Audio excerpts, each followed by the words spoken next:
Airport ಒಳಗಡೆ ಕಾಲ್ ಇಡ್ತಾ ಇರೋದೇ ಫಸ್ಟ್ ಟೈಮು. ಅದರಲ್ಲಿ ನಮ್ ದೇಶ ಬಿಟ್ಟು ಇನ್ನೊಂದು ದೇಶಕ್ಕೆ ಹೋಗ್ತಾ ಇದ್ದೀನಿ. ಸೆಕ್ಯೂರಿಟಿ ಚೆಕಿಂಗ್ ಪೊಲೀಸ್ ಚೆಕಿಂಗ್ ಅಲ್ಲಿ ತಗ್ಲಾಕೊಂಡ್ರೆ ನನ್ನ ಕತೆ ಮುಗೀತು ಅನ್ಕೊಂಡೆ. ಏನಕ್ಕೆ ಒಬ್ಬನೇ ಹೋಗ್ತಿದ್ದೆ ಅಂತ ಕೇಳಿದ್ರು. ಧೈರ್ಯ ಮಾಡಿ ಫ್ಲೈಟ್ ಹತ್ಬೇಕಾದ್ರೆ ಇಲ್ಲಿ ಹೆಣ್ಮಗು ಪೈಲಟ್ ಆಗಿದ್ರು. ಇನ್ನು ಡಬಲ್ ಧೈರ್ಯ ಮಾಡ್ಕೊಂಡು ಫ್ಲೈಟ್ ಒಳಗಡೆ ಎಂಟ್ರಿ ಕೊಟ್ಟೆ. ನಾನು ಹೋಗ್ತಾ ಇರೋದು ಗೇಗಳು ಜಾಸ್ತಿ ಇರುವಂತ ದೇಶ. ಹುಡುಗಿ ವೆಲ್ಕಮ್ ಮಾಡ್ಕೋತಾಳೆ ಅಂದ್ರೆ ಹುಡುಗ ವೆಲ್ಕಮ್ ಮಾಡ್ಕೋತಾನೆ. ಏರೋಪ್ಲೇನ್ ಬಾತ್ರೂಮ್ ಒಳಗಡೆ ತೊಳ್ಕೊಳ್ಳೋಕು ನೀರ್ ಬರ್ತಿಲ್ಲ. ಆಮೇಲೆ ಗೊತ್ತಾಗಿದ್ದು ಟಿಶ್ಯೂ ಪೇಪರ್ ಬಳಸಬೇಕು ಅಂತ.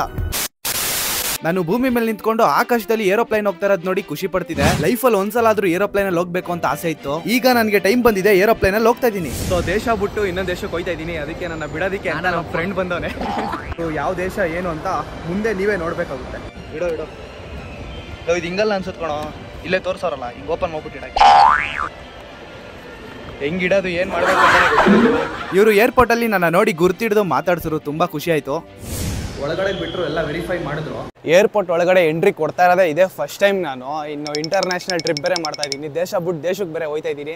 ಹೆಂಗಿರುತ್ತೋ ಏನೋ ನನಗಂತೂ ಒಂಚೂರು ಗೊತ್ತಿಲ್ಲ. ಮುಂದೆ ನೋಡೋಣ ಏನೇನಾಗುತ್ತೆ ಅಂತ. ಏರ್ಪೋರ್ಟಿಗೆ ಬರೋಕ್ಕೂ ಮುಂಚೆ ನಾನು ಫುಲ್ಲು ಭಯ ಪಟ್ಬಿಟ್ಟಿದೆ. ಹೆಂಗಿರುತ್ತೋ ಏನೋ ಅಂತ. ಅಷ್ಟೊಂದೇನು ಭಯ ಪಡೋ ಅಂಥದ್ದು ಏನು ಇಲ್ಲ ಗುರು. ಎಲ್ಲ ಇಲ್ಲೇ ಹೇಳ್ತಾರೆ, ಎಲ್ಲ ಹೆಲ್ಪ್ ಮಾಡ್ತಾರೆ. ಏನಾದರೂ ಗೊತ್ತಿಲ್ಲ ಅಂದರೆ ಅಲ್ಲೋ ಕೇಳಿದ್ರೆ ಸಾಕು, ಅವರೇ ಇನ್ಫಾರ್ಮೇಷನ್ ಎಲ್ಲ ಕೊಡ್ತಾರೆ. ಇಲ್ಲಿ ಡಿಪಾರ್ಚರ್ ಇನ್ಫಾರ್ಮೇಷನ್ಸು ಎಲ್ಲ ಇಲ್ಲೇ ಇರ್ತವೆ. ಎಲ್ಲ ಇಲ್ಲಿ ನೋಡ್ಕೊತಾ ಇರ್ಬೇಕು ಅವಾಗ ಬಂದು. 6:21 ಆಗಿದೆ ಟೈಮು. ನನಗಿರೋದು ಫ್ಲೈಟು 11:20 ಇರೋದು. ಆಗಲೇ ಬೇಗ ಬಂದ್ಬಿಟ್ಟು ಕೂತಿದ್ದೀನಿ ಇಲ್ಲಿ. ಸುಮ್ಮನೆ ಮಾಡೋಕ್ಕೆ ಕೆಲಸ ಇಲ್ಲ. ಬ್ಯಾಗ್ ಇಲ್ಲ ಅಂತ ಅಂದ್ಕೊಂಡ್ರೆ ಬ್ಯಾಗಲ್ಲಿ ಮಡಗಿದ್ದೀನಿ. ನನ್ನ ಬ್ಯಾಗಲ್ಲಿ ಇಟ್ಬಿಟ್ಟು ತಿರ್ಗಾಡ್ತಾ ಇದ್ದೀನಿ. ಏನು ಭಯ ಪಡೋಂಗಿಲ್ಲ ಅನ್ಸುತ್ತೆ. ಏನಕ್ಕಂದ್ರೆ ಏರ್ಪೋರ್ಟ್ ಅಲ್ವಾ, ಯಾರು ಏನು ಎತ್ಕೊಂಡು ಹೋಗಲ್ಲ ಅನ್ನೋ ಒಂದು ನಂಬಿಕೆ. ಇಲ್ಲಿ ಡಿಸ್ಪ್ಲೇ ಮಾಡಿರೋ ಐಟಮ್ಸ್ ಯಾವುದು ತೊಗೊಂಡೋಗಂಗಿಲ್ಲ ಗುರು. ತೊಗೊಂಡೋದ್ರೆ ಇಲ್ಲೇ ಕಿತ್ತು ಬಿಸಾಕ್ತಾರೆ ಎಲ್ಲ. ಕ್ಯಾರಿ ಬ್ಯಾಗ್ ಮ್ಯಾಕ್ಸಿಮಮ್ 7 kg ಅಷ್ಟೇ. ಅದಕ್ಕಿಂತ ಏನಾದ್ರು ಜಾಸ್ತಿ ಆದರೆ ಸ್ವಲ್ಪ ಚಾರ್ಜಸ್ ಅಂತ ಇರುತ್ತೆ. ಆ ಚಾರ್ಜಸ್ನ ಪೇ ಮಾಡ್ಬಿಟ್ಟು ತೊಗೊಂಡೋಗ್ಬೇಕಾಗುತ್ತೆ. ನಾವು ಆ ಕಡೆ ಸೈಡ್ ಹೋಗ್ಬೇಕಾಗಿರೋದು. ಇಂಟರ್ನ್ಯಾಷನಲ್ ಅಲ್ವಾ, ದೇಶ ಬಿಟ್ಟು ದೇಶಕ್ಕೆ ಹೋಗ್ತಾ ಇದ್ದೀನಿ. ಅದಕ್ಕೆ ಅಲ್ಲಿಗೆ ಹೋಗ್ಬೇಕು. ಬೋರ್ಡಿಂಗ್ ಪಾಸ್ ಸಿಕ್ತು ಇವಾಗ. ಸೆಕ್ಯೂರಿಟಿ ಚೆಕ್ಕಲ್ಲಿ ನಮ್ಮ ಬ್ಯಾಗಿಂದ ಎಲೆಕ್ಟ್ರಾನಿಕ್ ಐಟಮ್ಸ್ನ ಸಪ್ರೇಟಾಗಿ ಇಡಬೇಕಾಗುತ್ತೆ ಹೊರಗಡೆ ತೆಗೆದು. ನಾವು ಹಾಕೊಂಡಿರೋ ಜಾಕೆಟು, ಬೆಲ್ಟು, ವಾಚು ಪ್ರತಿಯೊಂದನ್ನು ಇಲ್ಲಿ ಇಟ್ಬಿಟ್ಟು ಸೆಕ್ಯೂರಿಟಿ ಚೆಕ್ ಮಾಡಿಸ್ಕೋಬೇಕಾಗುತ್ತೆ. ಇಮಿಗ್ರೇಷನಲ್ಲಿ ಒಬ್ರು ಆಂಟಿ ಕೂತಿದ್ರು. ಅವರೇ ನನಗೆಲ್ಲ ಕೇಳಿದ್ದು, ಕ್ವಶನ್ಸ್ ಎಲ್ಲ ಕೇಳಿದ್ರು. ಎಲ್ಲನೂ ಕೂಡ ಹೇಳಿದೆ. ಹೇಳಾದ್ಮೇಲೆ ಏನಕ್ಕೆ ಒಬ್ಬನೇ ಹೋಗ್ತಿದ್ದೀನಿ ಅಂತ ಕೇಳಿದ್ರು. ಟ್ರಾವೆಲಿಂಗ್ ವೀಡಿಯೋಸ್ ಎಲ್ಲ ಮಾಡ್ತೀನಿ ಇನ್ಸ್ಟಾಗ್ರಾಮಲ್ಲಿ ಮತ್ತು ಯೂಟ್ಯೂಬಲ್ಲಿ ಅಂತ ಅಂದಿದ್ದಕ್ಕೆ ತೋರಿಸು ಅಂದರು. ಪೇಜ್ ತೋರಿಸಿದ ತಕ್ಷಣ ನಿಮ್ಮನ್ನು ನೋಡಿದ್ದೀನಿ ಅಂತಂದರು. ನೋಡ್ಬಿಟ್ಟು ಫುಲ್ಲು ಖುಷಿಯಿಂದ ಮಾತಾಡ್ಸಿದ್ರು. ಚೆನ್ನಾಗೇ ಮಾತಾಡ್ಸಿದ್ರು. ಎಲ್ಲ ಕನ್ನಡದಲ್ಲೇ ಮಾತಾಡಿಸಿದ್ದು. ಆಮೇಲೆ ಈಸಿಯಾಗಿ ಒಳಗಡೆ ಬಿಟ್ಟರು. ಡ್ಯೂಟಿ ಫ್ರೀ ಗುರು. ಈಗ ಒಳಗಡೆ ಎಂಟ್ರಿ ಕೊಡ್ತಾ ಇದ್ದೀನಿ. ಎಷ್ಟಿರುತ್ತೆ ಪ್ರೈಸು ಏನು ಅಂತ ನೋಡೋಣ. ಇಷ್ಟು ದಿನ ನಾನು ಯೂಟ್ಯೂಬಲ್ಲಿ ನೋಡ್ತಿದ್ದೆ. ಇವಾಗ ನೀವು ಯೂಟ್ಯೂಬಲ್ಲಿ ನೋಡ್ತಿದ್ದೀರಲ್ಲ, ಅದೇ ಥರ ನಾನು ನೋಡ್ತಿದ್ದೆ. ಓಹೋ ಟೊಬ್ಯಾಕೋ ಯಾವುದು ಗುರು ಇದು? ಬ್ರ್ಯಾಂಡ್ ಎಲ್ಲ ನಾನು ಕೇಳಲೇ ಇಲ್ಲ, ನೋಡೂ ಇಲ್ಲ ನಾನು. ಇದೆಂಥದ್ದು ಐತೆ? ಇದು ಯಾವುದು ನೋಡಿಲ್ಲ ನಾನು. ಅಲ್ಲಿದೆಯಲ್ಲ ಅದನ್ನು ನೋಡಿದ್ದೀನಿ ನಾನು. ಬೇಕ್ರಿಗಳಲ್ಲಿ, ಟೀ ಅಂಗಡಿಗಳಲ್ಲೆಲ್ಲ ಸಿಗುತ್ತಲ್ಲ, ಗೋಲ್ಡ್ ಫ್ಲ್ಯಾಕು ಮತ್ತು ಕ್ಲಾಸಿಕ್ಕು. ಇಷ್ಟು ದೊಡ್ಡ ಲಾಲಿಪಾಪ್ ನೋಡಿ, ಫುಲ್ಲು ಕೈ ತುಂಬ ಇದೆ. ಆದರೆ ಎಷ್ಟು ಹೇಳಿ ಪ್ರೈಸು? 1480 ರೂಪಾಯಿ.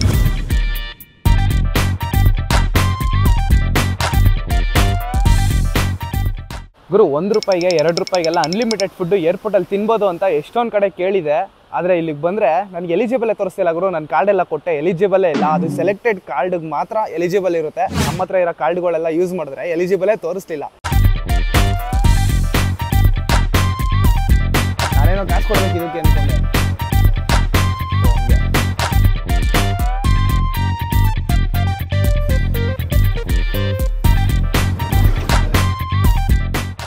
ಗುರು ನಾನು ಹೋಗ್ಬೇಕಾದ್ರೆ ಬೇರೆ ದೇಶದ ಸಿಮ್ಮು ಇಲ್ಲೇ ಸಿಕ್ತು. ಇಲ್ಲೇ ಇಂಡಿಯಾದಲ್ಲೇ ಸಿಕ್ತು. ಇಲ್ಲೇ ತೊಗೊಂಡೆ. 1000 ರೂಪಾಯಿ ಆಯಿತು. ನನ್ನ ಗೇಟ್ ನಂಬರ್ ಬಂದು D1 ಅಂತೆ. D1ಗೆ ಇವಾಗ ಹೋಗ್ತಾ ಇದ್ದೀನಿ.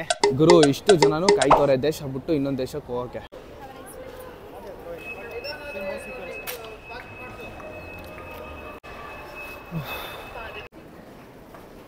ಏನು ಗುರು ಇವನವನೇ ಯಾವುದೋ ಹುಡುಗಿ ಇರ್ತಾರೆ ಅಂದ್ಕೊಂಡೆ. 26F ಇಲ್ಲ ಮುಂದೆ. ಓಕೆ, ಬರೀ ಹಿಂದೆ ಎಲ್ಲ ಹುಡುಗರೇ ಅವರೇ. ಇವಾಗ ಹುಡುಗಿ ನೋಡಿದೆ. ಇದೇನಂತ 26F. ಏನು ಗುರು ಇಲ್ಲಿ ಒಂದು TV ಇಲ್ಲ, ಏನಂದ್ರೆ ಏನೂ ಇಲ್ಲ ಗುರು. Air Asia waste safety information ಅಂತ ಕೊಟ್ಟಿದ್ದಾರೆ. ಎಮರ್ಜೆನ್ಸಿ ಲ್ಯಾಂಡಿಂಗ್ ಆಗಬೇಕಾದ್ರೆ ಹಿಂಗಿರ್ಬೇಕಂತೆ. ಏನೇನೋ ಇದೆ ಗುರು ಇಲ್ಲಿ. ಇದನ್ನೆಲ್ಲ ನೋಡಿಕೊಂಡು ಕೂತ್ಕೋಬೇಕು ಗುರು. ಇವಾಗ ನಿಧಾನಕ್ಕೆ ಮೂವ್ ಆಗ್ತಿದೆ.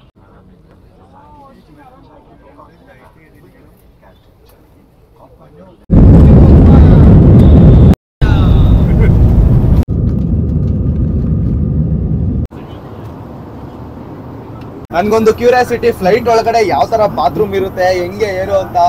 ಇಲ್ಲೇ ಇದೆ ನೋಡಿ ಡೋರು, ಮತ್ತೆ ಇಲ್ಲಿ ಟಿಶ್ಯೂ ಪೇಪರು. ನೀರು ಬರುತ್ತಾ ಬರಲ್ವ ನನ್ಗಂತೂ ಗೊತ್ತಿಲ್ಲ ಗುರು. ಫ್ಲಶ್ ಇದೆ ಅನ್ಸುತ್ತೆ. ಬರ್ತಾನೇನಾ ಗುರು? ಮೊಬೈಲ್ ಏನಾದ್ರೂ ಬಿದ್ರೆ ಹೋಯ್ತು ಕೆಳಗೆ. ನೋಡಿ ಇಲ್ಲಿ ಬೆಚ್ಚಗೆ ಬರ್ತಾ ಇದೆ ನೀರು, ಬೆಚ್ಚಗಿದೆ ನೀರು. ವಿಷಯ ಗುರು ತುಂಬಾ ಪುಟಾಣಿ ಅಂದ್ರೆ ಪುಟಾಣಿದು. ಅಪ್ಪ ಒಳಗಡೆ ಫುಲ್ಲು ಪುಟಾಣಿ ಗುರು ಇರೋದು. ಇವಾಗ ಹೈದರಾಬಾದಿ ಬಿರಿಯಾನಿ ಆರ್ಡರ್ ಮಾಡಿದ್ದೀನಿ. ಇವಾಗ ತುಂಬಾ ಹೊಟ್ಟೆ ಹಸುವಾಗ್ತಿರೋದ್ರಿಂದ ಇದನ್ನೇ ಆರ್ಡರ್ ಮಾಡಿದ್ದೀನಿ. ಇಲ್ಲಿ ಏನೇನೋ ಇದೆ ಗುರು, ಇದು ಯಾವುದು ಆರ್ಡರ್ ಮಾಡಲಿಲ್ಲ. ಆಮೇಲೆ ಸುಮ್ಮನೆ ಯಾಕೆ ತಿನ್ನೋಕ್ಕಾಗಲಿಲ್ಲ ಅಂದರೆ ವೇಸ್ಟ್ ಆಗಿಬಿಡುತ್ತಲ್ವಾ, ಅದಕ್ಕೋಸ್ಕರ ಹೈದ್ರಾಬಾದಿ ಬಿರಿಯಾನಿ ಆದರೆ ಅದು ವೆಜ್ ಇದು. ಓಕೆ